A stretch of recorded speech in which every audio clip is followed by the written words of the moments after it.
Part 16. Charlie, much of the richness of my work is measured by the situations I encounter among people who love one another very much. That was the way I looked at it until the time I received a phone call, and the operator said a deaf woman was on the phone and wanted to speak to me. I said, okay, and the operator translated our conversation. The lady's name was Susan, and she was very depressed and requested a reading. She wanted to know if it could be worked out. I told the operator yes, and a date was set. On the day of the reading, I wasn't sure if anything would transpire. At 11 o'clock the doorbell rang. Two women were waiting, one rather thin in stature, with dark hair, the other was a little larger and had red hair. The thin woman introduced herself as Kathy and told me she was the interpreter. I invited them in and offered them some water to drink. I hope you didn't have a hard time trying to find the place, I said. I looked behind me and saw Kathy busy signing to Susan. When we moved into the séance room, we agreed that it would be best for Susan to sit in front of me, and Kathy to stand behind me and sign to Susan. I began my introduction by explaining the process of spirit communication. As a native knew James Van Praagh 202 Yorker first speak rather quickly, but Kathy kept up with me all the way. I was amazed how quickly she could spell out what I said. As I recall the situation, I remember how I felt, especially about the love and healing Kathy brought to her work. I was amazed with her interpreting abilities as she was with mine. I began Susan's reading by performing a psychic chart on her. When I do someone's psychic chart, I usually hold a pad and pen, tune into an individual's energy pattern, and write or draw my impressions. Sometimes, I do it at the beginning of a session to ease into the communication of a reading. If I give an individual some correct psychic information about herself, she knows right away that I am legitimate. Any wall of doubt is removed, and the communication process with spirits is much easier. Susan seemed to be very much a loner, and one who could be very stubborn. I described her family, one that wasn't very communicative and open, and relayed that her deafness was due to the two small bones in her ears that were not fully developed when she was born. She acknowledged that I was correct and was quite happy that I was able to give her such specific information. After finishing her chart, I said my prayer and began my opening up process. I am talking to Heaven 203 immediately began to receive information about her home. This is quite strange, but I am shown what I believe to be your house. Do you have a brownish sofa under a window with a colored blanket or quilt on top of it? After the exchange of interpretation, Kathy gave me Susan's answer. Yes, that is right. It is right under the window, and the blanket is on the couch but not all the time. I must say it was quite different receiving the feedback from someone standing behind me, even an interpreter. I continued. There are several pictures on a metal stand to the right of the couch. I also see what appears to be plastic or silk flowers on this shelf as well. Do you accept this? Yes, that is exactly right. I am also shown an orange carpet. It is worn in a couple of spots, especially near a door. I believe this to be the front door to your apartment. I am also shown a kitchen. Hold on, I don't know who is giving me this information. Let me ask. I mentally asked the spirit to identify itself. There was no response, so I sat very quietly. I was then shown many pictures on a refrigerator and described them to Susan. I am shown so many James Van Praagh 204 pictures on the refrigerator. There are many of a dog. Susan started to laugh. She told me that they were pictures of her dog. As I continued, I suddenly felt an incredible amount of love fill the room. It was a love that seemed so noble and unconditional. Then I blurted out, Charlie. With that, Susan began to cry hysterically. I was totally at a loss and stared at her, waiting to hear a reply or an explanation. I obviously hit a nerve and wanted to know what it was. Kathy spoke for Susan. Yes, Charlie was my dog. Charlie is the one I came here to contact. He died 2 months ago, and I miss him very much. I could hardly believe what I was hearing. I realized why I was having trouble identifying a person. It became obvious that the information was from the dog. The dog was showing me things that he understood.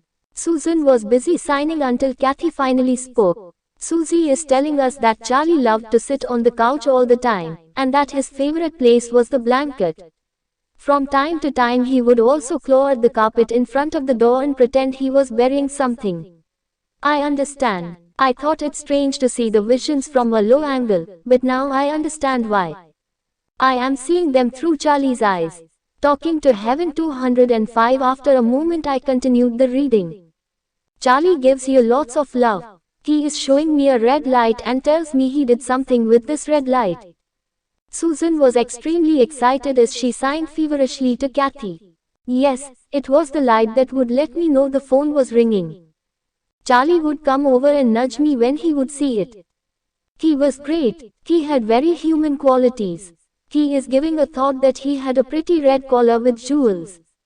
Well, they look like diamonds. I'm sure they are not real diamonds. Susan laughed and told us that they weren't real but that they did shine. She said it would rile her when people made fun of Charlie because he wore such a feminine collar. After a giggle, I continued. Charlie is describing how you would walk him down to the corner store to buy some bread and milk. Yes, that is right. Then I started to laugh. Charlie had sent me a very funny thought, and I relayed his message. Charlie is telling me that he didn't like the baths in the sink. Yes, every Friday night I would give him a bath, and you're right, he didn't like it one bit. He would fight me all the time. I think after a while, he got used to it. Can I ask you a question? Yes, of course. James Van Praagh 206. Susan slowly began to cry and started to sign a question. Was Charlie in a lot of pain when he died? And can you please tell him I'm sorry? I asked. Did Charlie have trouble with his legs at one point? I mean, was he unable to walk? Because I feel pain in the right side. Not until the very end. He was on medication. Do you know if he had diabetes? Yes, he did. He also had kidney problems. Is he telling you that? Yes, he is giving me the thought of what was wrong with him before his death. He is also telling me he loves you very much and that you helped him. Did you put him to sleep? Yes, but I didn't want to. Your dog was in a lot of pain in the end. You really helped him. Do you know that? Susan did not answer. She bent her head and shook it up and down. Charlie still sleeps with you at the end of the bed. Does that make sense? Yes. He would always come on the bed in the middle of the night. I would wake up and find his head on the pillow next to me. Do you know someone with a name like Ivy? I know it is a strange name, but I feel this is the name. Susan began to think but could not place the Talking to Heaven 207 name.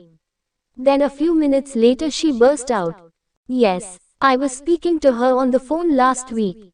She is helping me to get another dog. It is very hard to find a dog for the hearing impaired, and she told me she might have one for me. I am getting a very strong vibration or sensation from this animal that you will get the other dog and you won't be alone much longer. Charlie says he will help and make sure the other dog knows what to do. By the way, he shows me a white dog. It almost looks like a husky. Susan got very excited. That is the type of dog Ivy is trying to get for me. You will have it, don't worry. Charlie tells me you will never be alone. With that, we thank the spirit world for their assistance, and I asked them to help Susan on her path. As I said earlier in the book, animals survive death. When animals pass into the world of spirit, they accept their transition very much as a natural occurrence.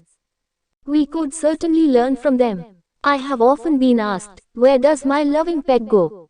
Our pets also go to a heaven world.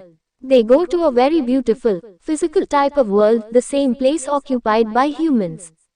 When an animal passes, it is met by the human beings with whom it had a rapport while on earth. If no one is a James Van Praagh 208 able, or if an animal didn't share its earth experience with a human, it is often met by animal caretakers. These keepers are generous, loving souls who watch over our pets until a family member with strong love ties to the pet joins it in the spirit world. More than likely, animal caretakers are people who adored animals on earth. It is fairly common for your newly departed animal to come back to its earthly place of residence. More than likely it will sit on the same chair, sleep in the same spot, and watch you very closely. It remembers the kindness and love it received from you on the earth, and it will often return to watch over and protect you. So please, don't ever take an animal, or any other form of life, for granted. We are here to share in the mystery of a divine plan of love for all of God's creatures. Alzheimer's disease. Dying a slow and debilitating death from Alzheimer's disease is not only undignified but at times almost inhuman. Yet, each year hundreds of thousands get this lingering disease. Alzheimer's disease is a condition in which nerve cells degenerate in the brain, and the brain substance shrinks. The disease is accompanied by forgetfulness, or memory loss, and a disorientation of time and talking to heaven 209 place. In the final stages, a person might suffer from severe psychosis, including delusions and paranoia. Even though the cause for the disease is still up in the air, there are several theories. Some believe it to be genetic, others believe environmental factors, such as leads or metals, play a part. One thing is for sure. As the elderly population increases, the strain on families and the medical community will also increase. I do hope that more can be studied and conclusions can be drawn to bring an end to this devastating affliction. People have asked me many questions about friends and family members with Alzheimer's, such as, can they hear me? Do they see me? Where are they? Are they still here? Are they dead? Has the soul left the body? Can the soul go on? What is the story? I had a meeting one day with a charming woman by the name of Siddhesh. She was referred by a close friend. At the beginning of the reading she mentioned that her father died and that she needed to resolve certain issues. She particularly wanted to know if he was at peace. When we started the session, I first got a very strong sense that Siddhesh was very nervous and unsure, not only about the reading but of her own future. Many questions seemed to be dancing around her head. I assured her that hopefully her fears and James Van Praagh 210 anxieties would be eliminated by our communication with Spirit. I started to get in tune with her energy. Immediately, I picked up that there was a little bit of hostility between her and her mother. Siddhesh, are you speaking with your mother? Yes, I speak to her. I don't mean to pry, but I get a sense that you and she are not quite together. I'm not sure I know what you mean. It feels like she seems to be a burden to you sometimes, and you lose patience with her. Oh, yes, that is true. I have a hard time telling her anything. The session shifted, and I felt a door of some sort open behind me, and suddenly an onslaught of people came through. All at once I feel as though this room is full. Hold on, let me tune into who's here. I closed my eyes and saw the figure of a gentleman. He stood very straight and had a serious expression. He gave me a feeling of being out of it. Siddhesh, I believe I have your father here. I feel there was something wrong with his head before he died because he gives me the distinct impression that his head area was affected. I also get a sense that he was in a hospital or convalescent home for a long time. Was he bedridden for a long time? Talking to heaven 211, yes, my dad had Alzheimer's for 13 years. Oh, my God, that's why I feel so out of it. He can't believe it all. I have to say, he still doesn't feel as though he is fully acclimated to things. I mean, he looks around and has such a sense of unbelief. Well, I don't think he believed in this sort of thing. Could be, but your father wants to thank you for lighting the candle. Does that make sense? Yes, I lit some candles while he was sick to help him move on to the other side. He wants to thank you for this, along with all the prayers. They helped him so much. He says he is still confused, but slowly he is beginning to figure things out. Was his funeral at a temple? Yes. He was there. He says he saw all of you. But he was a bit surprised about the number of people. He said he expected twice the number. He had so many friends, but because he was away from life for so long, he didn't have many friends left. Who is Jack? That's him. That's his name. He is mentioning an African blanket and something about pictures. He saw all the pictures. Did James Van Praagh 212 you display some pictures of your father? Pictures of him throughout his life. Yes, that's correct. At his funeral, I arranged one of his African blankets and placed pictures of him on top of it. I wanted it to be a collage of my father's life. Who was Rose? His mother. He wants you to know that Rose came to greet him when he passed. He had not seen her for a long time. Is that right? She died when he was a child. She's a funny one. Do you know that she watches you in the kitchen? She also loves the type of clothes you wear. She is showing me flowing dresses. Siddhesh laughs out loud and thanks me for bringing in her grandmother. I never knew her, but I am happy that she is around me. Jack began to speak again, and I continued with the messages. Your father mentions the name of Mark and says he helps him out. Mark is my brother. That is so interesting because Mark took over my father's business after my father died. Do you know if Mark has Jack's cufflinks or tie clips? Yes, he wears my father's cufflinks. Talking to Heaven 213, do you know about him sitting in an office with awards and commendations on the wall? Yes, he is in my father's office, and it is exactly as my father left it. The awards are for best salesman. They are on the wall behind the desk. Your father shows me his dark green chair. It is the one your brother sits on in the office. Please ask him if there is a slight tear or rip on the seat. I believe it would be on the right side, under his leg when he sits down. That sounds very strange, but, you know what? Mark mentioned that he had to get a new chair because the old one is worn. I don't know if it has a rip, but I will be sure to ask him. That is just amazing. It is rare that clients will ask for business advice from the other side.